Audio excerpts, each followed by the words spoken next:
अस्सलाम वालेकुम, आदाब नाज़रीन। आप देख रहे हैं इस समय लद्दाख नाव में हूँ। आपका मेज़बान फ़िरोज़ ख़ान आप सबका इस्तकबाल करता हूँ लद्दाख नाव में।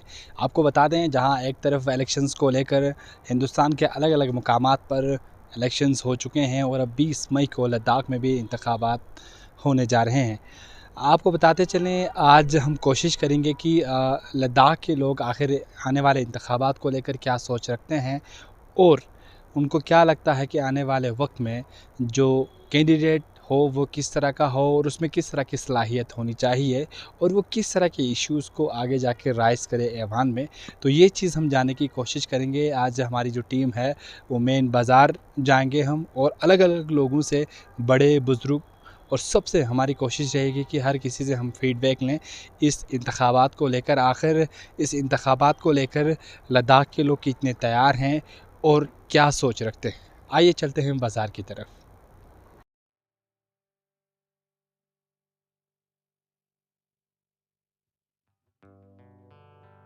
जागो जागो रे, उठो उठो रे, लेह और करगिल के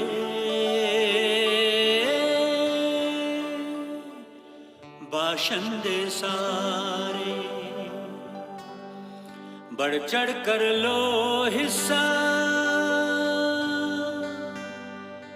इंतखाबात में जमहूरी हक का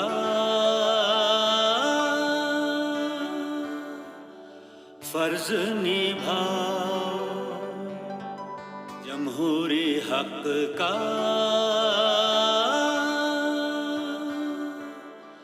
फर्ज निभाओ।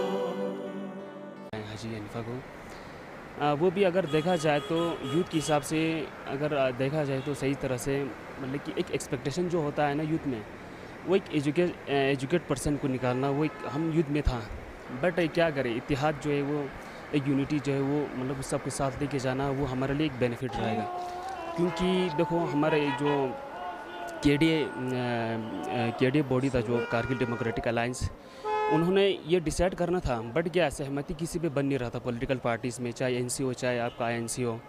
तो फिर जो आपकी लास्ट जो सहमति बना, वो जो बना है वो हाजी अनिफा पर बना।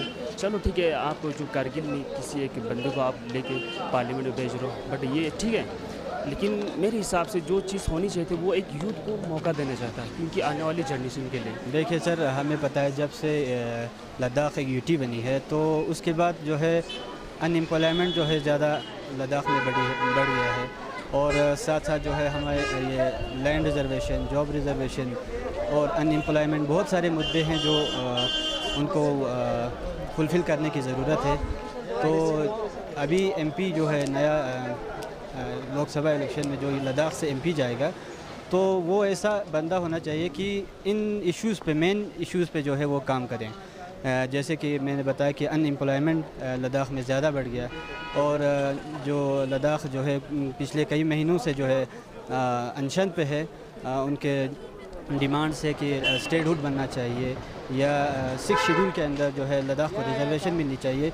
तो इन सारे मुद्दों पे जो है काम करने वाला एक कैंडिडेट हमें ग्राउंड कि आने वाले जो 5 साल के जो हमारे कैंडिडेट यहाँ से जो चुना जाएगा, वो लोगों की भलाई के लिए काम करने वाला, और जो भी इश्यूज़ अभी जो रिसेंटली जो इश्यूज़ हमारे 6 शेड्यूल का जो इश्यूज़ था, स्टेटहुड का जो इश्यूज़ था, ऐसे जो बड़े बड़े इश्यूज़ है, हमारा लैंड टेरिटरी का इश्यूज़ है, और हमारा चाइना बॉर्डर का हमेशा कुछ न कुछ कन्फ्लिक्ट होते रहते हैं। जो ऐसे इश्यूज़ पे बात करें जो हमारे टेरिटरी को सेव करे, जो हमारे अनएम्प्लॉयमेंट यूथ्स को एम्प्लॉयमेंट की बात करें, महंगाई को हटाए, हर एक चीज़ में जो काम करे, ऐसा है कि यूथ आए तो लद्दाख के फ्यूचर बेटरमेंट की तरफ जा सकते हैं। सालों में जो हुकूमत चल रहा था, इसमें इतना काम को देखने को तो नहीं मिला, लेकिन कुछ इंफ्रास्ट्रक्चर्स बने, लेकिन बेरोज़गारी बहुत, जो भी एजुकेटेड लोग हैं वो लोग यहाँ पे घूम रहे हैं, अच्छे एजुकेटेड लोग हैं, उनको अनएम्प्लॉयमेंट की वजह से, बहुत बेरोज़गारी की वजह से यहाँ पे, और हर एक चीज़ का, जैसे कि बहुत सारे डिमांड्स थे, एडमिनिस्ट्रेशन भी काफ़ी जो ब्यूरोक्रेट्स के पावर के आने के कारण यहाँ के लोग जो यहाँ के टोपोग्राफी के काफ़ी मायने रखते हैं। तो ब्यूरोक्रेट्स के कारण यहाँ पे जो होना चाहिए था काम वो पिछले 5 साल में देखने को नहीं। के बारे में सर देखो सर, वो तो है सर, मैंने पहले भी आपको पता है सर, क्योंकि सर ग्रेजुएशन करके भी लोग ऐसे ही बैठे हैं, पीजी करके भी लोग ऐसे ही बैठे हैं। तो ये सर है सर, ऐसे परेशानी तो बहुत सारे है लद्दाख में। तो सर जिस सरकार में जो सरकार हुकूमत कर रही थी इंडिया में, आपको पता है सर, बहुत सारे मतलब कि हमारे माननीय जो प्राइम मिनिस्टर मोदी थे, उन्होंने कहा था कि मतलब कि 2 करोड़ नौकरियाँ ला के देंगे। आप अपने वादे पर ठहर नहीं पाए, तो आप क्या पूरे हिंदुस्तान में नहीं ला पाए, लद्दाख में कहाँ से आप ला पाओगे? सर मेरा एक सवाल था मतलब गवर्नमेंट को लेके, मतलब कि जैसे कि अभी जितने भी मतलब पोस्ट निकलते हैं मतलब उसको मतलब इग्नोर कर रहे हैं सर। मतलब जितना हो सके मतलब जितना हो सके मतलब पोस्ट नहीं निकल रहे सर, मतलब जैसे गेजेटेड मतलब या एसएससी थ्रू मतलब जिन्हें निकलना चाहते उतना नहीं निकल रहे सर। बहुत देर से कोशिश कर रहे थे कि एक प्लेटफार्म पर जमा हो जाए, क्योंकि एक तो लद्दाख का कॉमन कास्ट था, लार्जेस्ट इंटरेस्ट था, और करगिल का पर्टिकुलरली ये कॉमन कास्ट हमारा था। लेकिन पिछले सालों में आप खुद देख रहे हैं, 2008 में, 2013 में, 18 में, तो हम एक प्लेटफार्म पर जमा नहीं हो सके। और अनफॉर्चुनेटली मैं ये कहने से मैं देर नहीं करूँगा, unfortunately the same practice also repeated this year also, क्योंकि हमारे एक प्लेटफार्म पर अभी तक हम जमा होने में नाकाम रहा है। तो हमने, क्योंकि आइंदा आने वाले 5 साल हमारे बारह क्रूशल स्टेज है। आप जानते हैं एपेक्स और केडीए ने 4 पॉइंट एजेंडा एमएचए के पास रखा है, तो लिहाजा इसको हुसूली के लिए ये हमारे मुस्तकबिल का काम ये है। हमारे इकोलॉजिकल बैलेंस हमारे बिगड़ जाएगा आइंदा अगर खुदा न खास्ता ये 6 शेड्यूल हमको नहीं दिया। तो कितना महत्वपूर्ण पॉइंट है ये 4 एजेंडा। इस 4 एजेंडे को लेकर केडीए और एपेक्स को एक प्लेटफार्म पर जमा होकर बहुत ही बुर्दबारी और संजीदगी का मुजाहरा करना चाहिए, और इनको दूर अंदेशी का यानी मुजाहरा करना चाहिए। ऐसा इनको ये अमल इनको यानी एक्शन अमल में लाना चाहिए। इसका ये मतलब नहीं कि करगिल के अवाम को केडीए के ऊपर एतमाद नहीं है। करगिल के अवाम को केडीए के ऊपर फुल एतमाद है, फुल कॉन्फिडेंस है। केडीए कहेंगे उठने के लिए हम उठने के लिए तैयार हैं, केडीए कहेंगे बैठने के लिए हम बैठने के लिए तैयार हैं। अगर वो कहेंगे आंदोलन चलाने के लिए, क्योंकि हम आंदोलन चलाने के लिए तैयार है। क्योंकि जैसे मैंने पहले अर्ज़ किया आपको, ये जो 4 पॉइंट एजेंडा है ये करगिल लद्दाख के, पूरे लद्दाख के लार्जेस्ट इंटरेस्ट का मामला है। मैं इतना कहूँगा कि हाँ, भला कर तिला भला होगा और न दरवेश की सदा क्या है। ये हमारी सदा है कि पिछले 5 सालों की क्या बात करें, पिछले 10 सालों से जो बदहाली, जो तंगदस्ती, जो खस्ताहाली हुई है, जो खसारा हुआ है हर शोबे में पूरी कौम व मिल्लत को। यही चाहते हैं कि आने वाले 5 सालों में कम अज़ कम इसका पूरा अजाला नहीं तो कुछ हद तक इसका अजाला हो, आवाम को राहत की चैन भरी ज़िंदगी गुजारने का मौका फराहम हो, और अमन व आश्ते कायम हो। हर मज़हब व मसलक के लोगों को इस मुल्क में सर उठा के अमन व अमान के साथ जीने का मौका हो, और जुमलाबाजी की हद तक ना रहते हुए अमली काम अंजाम हो, और ये शादाब सरसब्ज़ बाग दिखाने से ज़रा हट के अमली तौर पर मैदान अमल में आए और लोगों की उमंगों की तर्जुमानी हो। यही हम चाहते हैं। तो जिस तरह से करगिल यूनाइटी को लेकर बात चल रही थी, अलायंस को लेकर बात चल रही थी, इस पे क्या कमेंट रहे? देखिए, जहाँ तक इत्तेहाद और इत्तेफाक की बात है, यूनिटी की बात है, यूनिटी के बग़ैर तो और कोई रास्ता ना शुरू से था, ना अब है, ना कभी होगा। यूनिटी ही एक वाहिद रास्ता है हमारे लिए कि जिसके वसातत से हमारी कौम फूलेगी, फलेगी, खूब तरक्की करेगी और खुशहाली होगी। अदरवाइज अगर हर कोई अपने अपने जगह अपने अपने मनमानी कर बैठे, और ख़ास कर मैं तो यही कहूँगा जो टैलेंटेड है, जो अच्छे लोग हैं, जो दूर अंदेश लोग हैं, उनकी राय का होना और उनका साथ होना बेहद लाजमी है हमारी तरक्की के लिए कौम मिल्लत। नाज़रीन, आपको बता दें इस वक्त हमने ये कोशिश की कि लद्दाख के अंदर ख़ास तौर पे करगिल के अंदर आखिर करगिल के लोग, चाहे बड़े हो, बुज़ुर्ग हों, छोटे हों, आखिर किस तरह की सोच रखते हैं आने वाले इंतखाबात को लेकर। अलग अलग लोगों की अलग अलग सोच, अलग अलग ख़यालात हैं। कई लोगों का कहना है कि नुमाइंदा ऐसा हो जो यूथ हो एनर्जेटिक हो और साथ ही साथ लद्दाख के मसलों को ऐवान पे रख सके।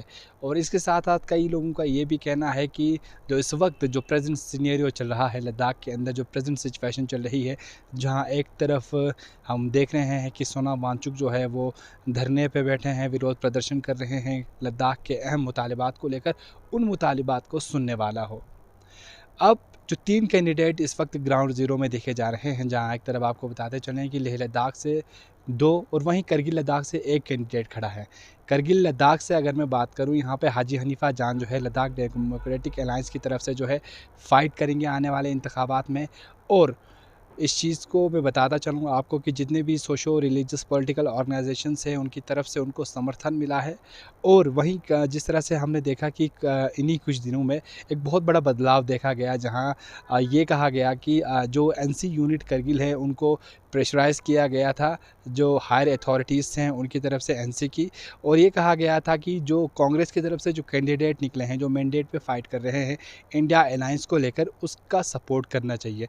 तो उसी चीज़ को देखते हुए हमने देखा कि यहाँ पे जो कारगिल की अगर हम बात करें तो यहाँ पे कमर अली आखून साहब हैं, जो मोस्ट सीनियर लीडर हैं और एनसी के साथ काफ़ी वक्त से जुड़े हुए हैं। उन्होंने कहा कि इस चीज़ को हम बिल्कुल भी एक्सेप्ट नहीं करते हैं। हमने जो जॉइंट जो कैंडिडेट हमने निकाला है हाजी हनीफा जान जो है, हम उनको सपोर्ट कर रहे हैं।